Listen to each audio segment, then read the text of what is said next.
This is the press conference, folks.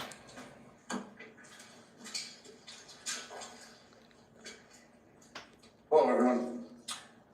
I'm Bo Mason, Commissioner for the Utah Department of Public Safety. Today at approximately 12:20 Mountain Standard Time, political influencer Charlie Kirk was shot at an event at the Utah Valley University.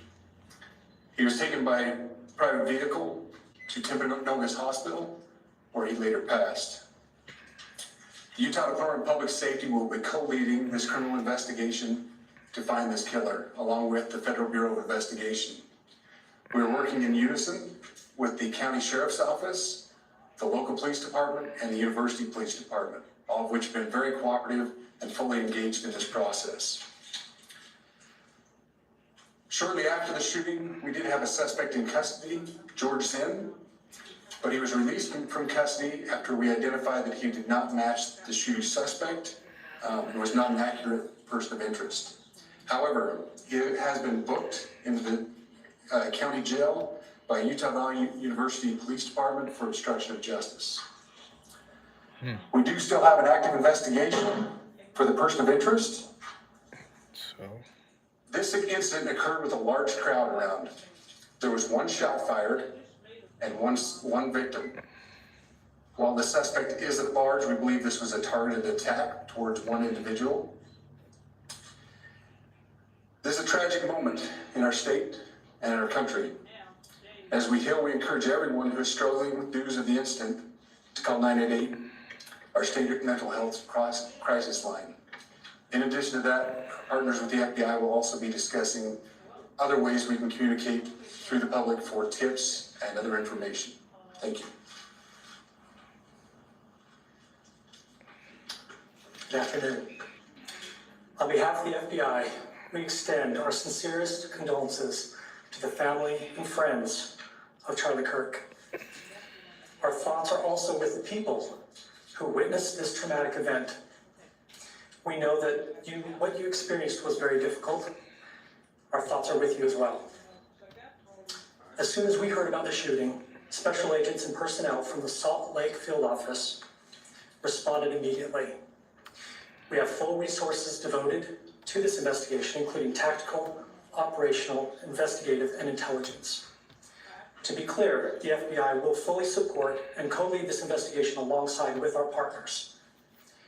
We are working on setting up a digital media tip line, and as soon as it's established, we'll get that information out to everyone. I know there's a lot of questions. This is very much an active case, and this investigation is in its early stages. We are following all the leads and all the evidence. If anyone has any information, please report it to the FBI or local law enforcement. Thank you. On behalf of President Jimenez, who we've been communicating with, and she's on her way back right now, I say that on behalf of Utah Valley University, we are shocked and saddened by the tragic passing of Charlie Kirk. We express our sincere condolences to the Kirk family.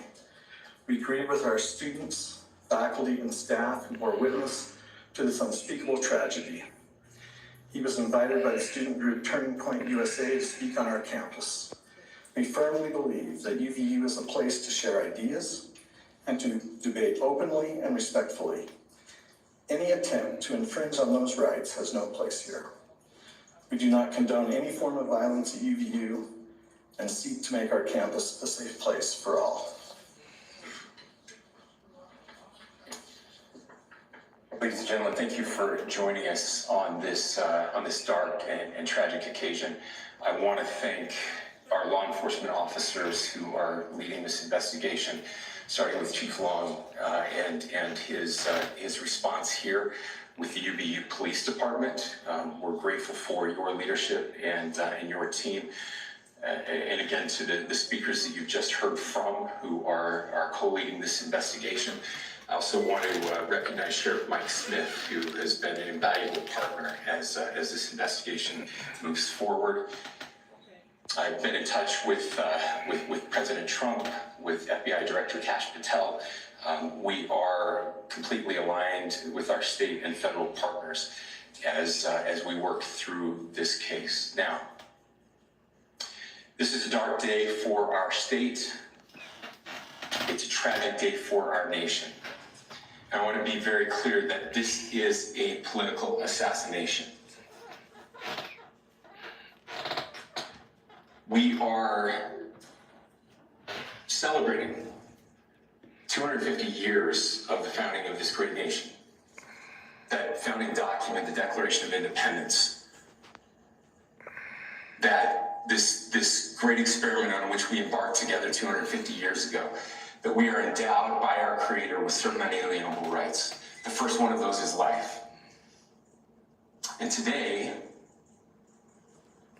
a life was taken.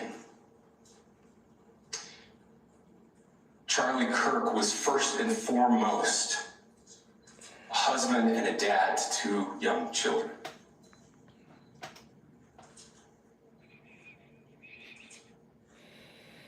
He was also very much politically involved, and that's why he was here on campus.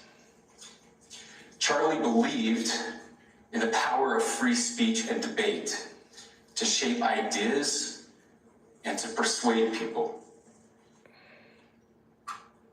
Historically, our university campuses in this nation and here in the state of Utah have been the place where truth and ideas are formulated and debated. And that's what he does. He comes on college campuses and he debates.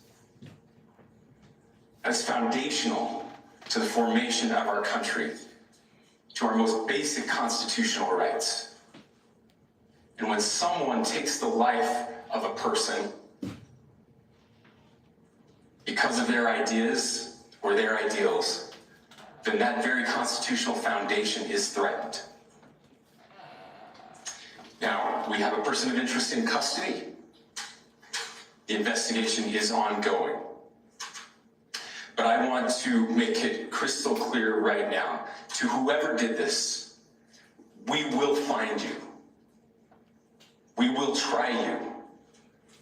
And we will hold you accountable to the furthest extent of the law.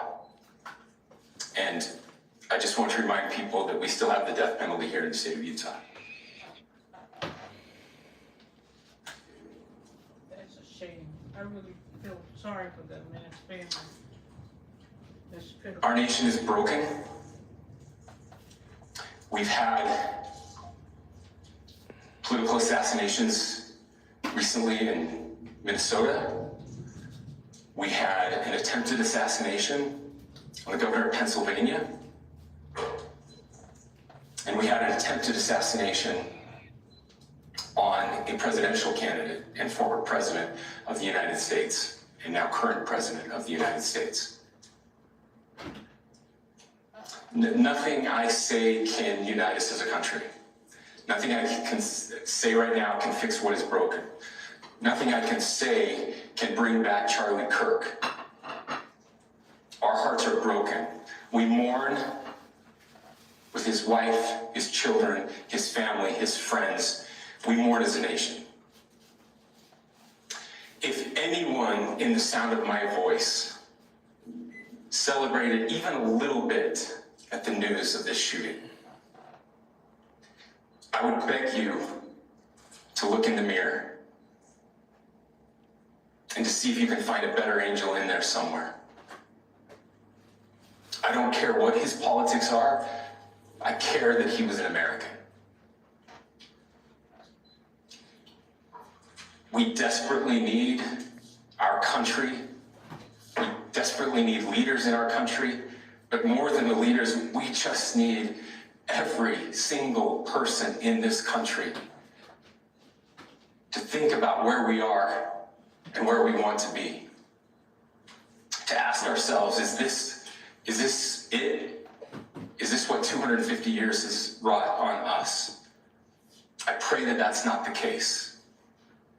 I pray that those who hated what Charlie Kirk stood for will put down their social media and their pens and pray for his family, and that all of us will try to find a way to stop hating our fellow Americans. With that, we're happy to take a few questions. The FBI director is posting that a suspect is in custody. I would just like clarification. Do you or do you not have a suspected shooter in custody? We have a person of interest in custody that is being interviewed right now. We do. That is not George Zinn. That is not George Zinn. That is correct. So Are you still searching for or looking for another shooter or anybody else with anything? Yes, we are actively looking for anyone and everyone who has any possible information relating to the shooting. can you tell us details about the suspect being taken into custody? Where? How long ago? We cannot at this point, but we will get you that information when we can. Is there believed to be a second individual involved in the shooting? At this point, there is no information that would lead us to believe that there is a second person involved. Can you guys talk to the possible shooter?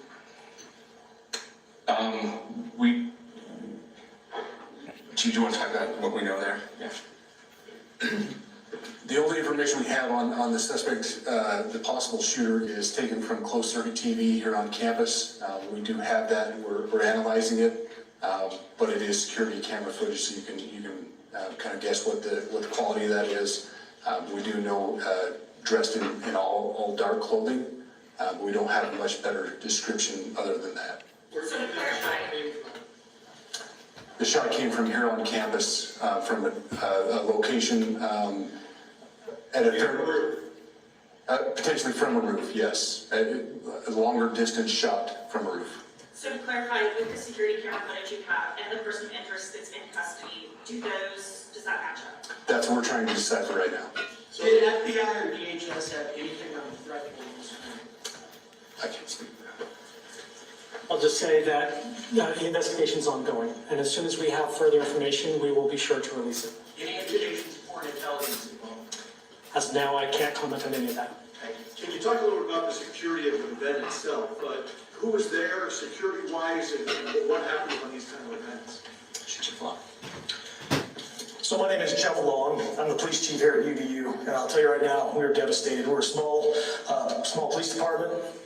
We have a very large campus. We have over 40,000 students, and we love our students. We love our visitors, and we're devastated by what happened today. This is the police chief's nightmare. I'm very saddened for the Kirk family. I know his wife and parents found out about this. Obviously he's away from home. He's here in Utah. They find out by a police officer that visits their home. That's tragic. Nobody wants that. But I can tell you about my venue today. This was an open venue. This was outside. We did have 6 officers working that event. We had probably over 3,000 people that were in attendance.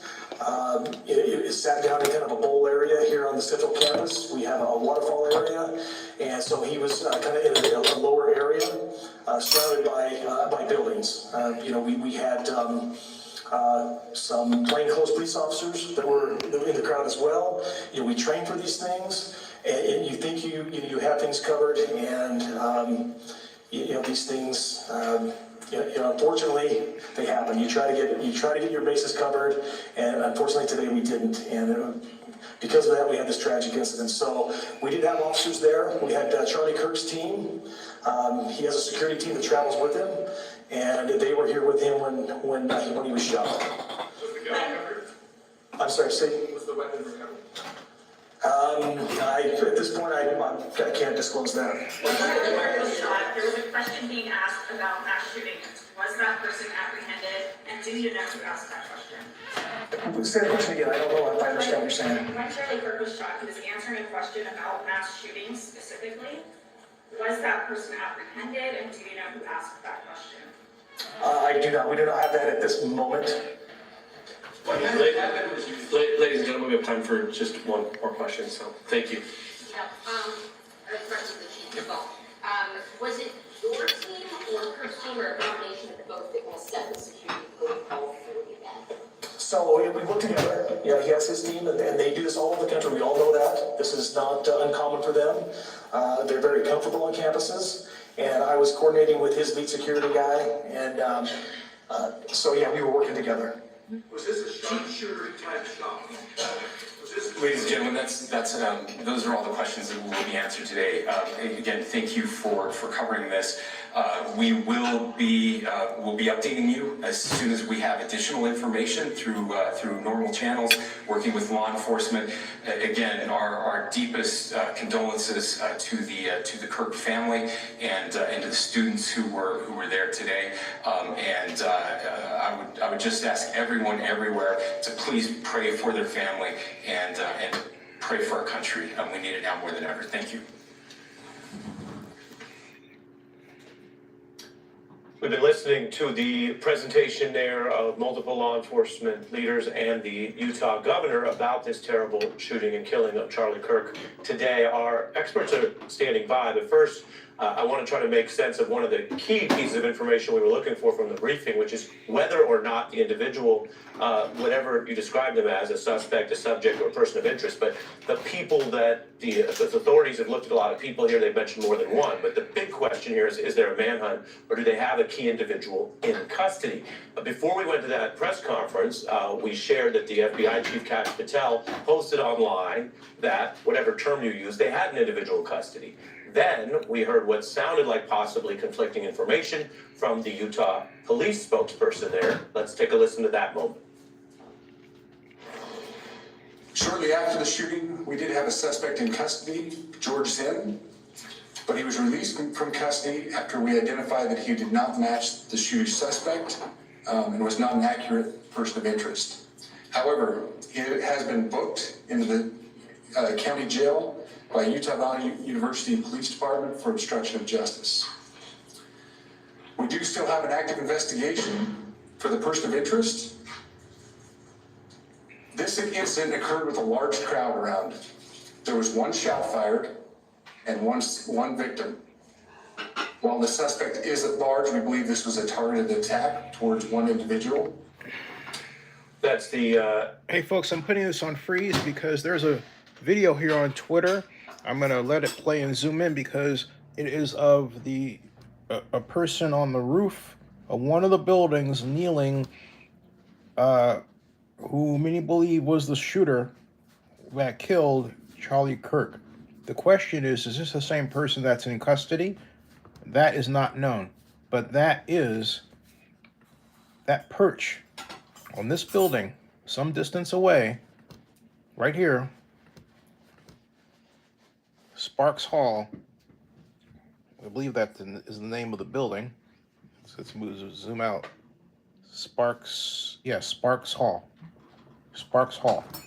On Sparks Hall, on campus, it's positioned right there. I do not know if that's the person. Sparks Automotive, I'm sorry. Sparks Automotive is next, yeah. I do not know if that's the person caught.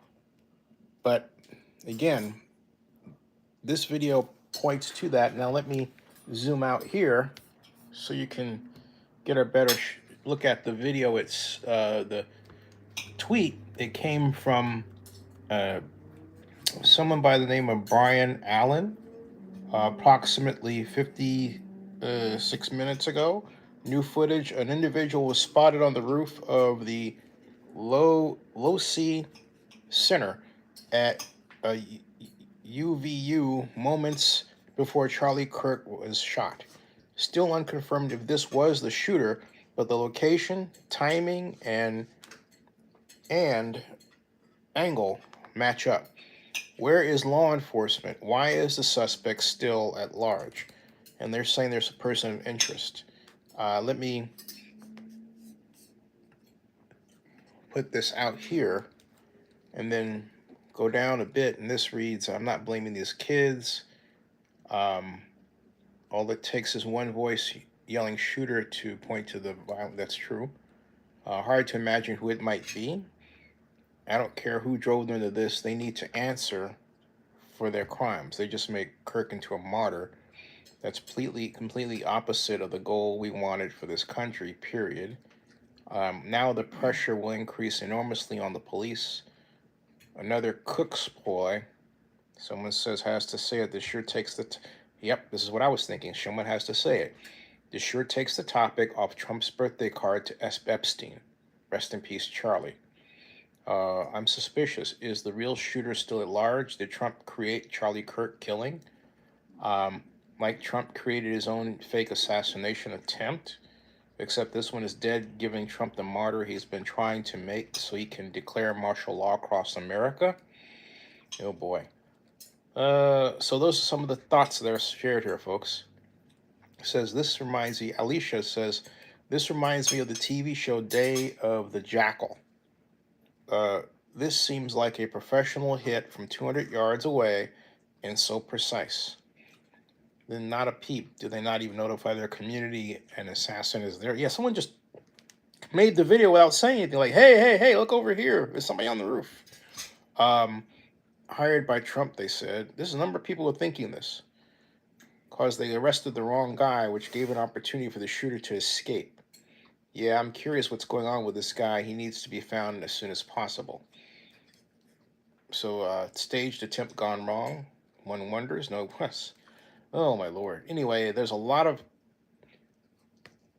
public sentiment here shared that state, well, you know, that there's something else going on here. And unfortunately, folks, and that's what it looks like, this should not have happened to Charlie. He didn't deserve that. He's not the first person, conservative or liberal, to have a large voice. He won't be the last, and this shouldn't happen to anybody. More later. That ends the press conference. Subscribe to Zenny62 on YouTube for more updates, and bookmark ZennyReport.com. That ends this broadcast for now.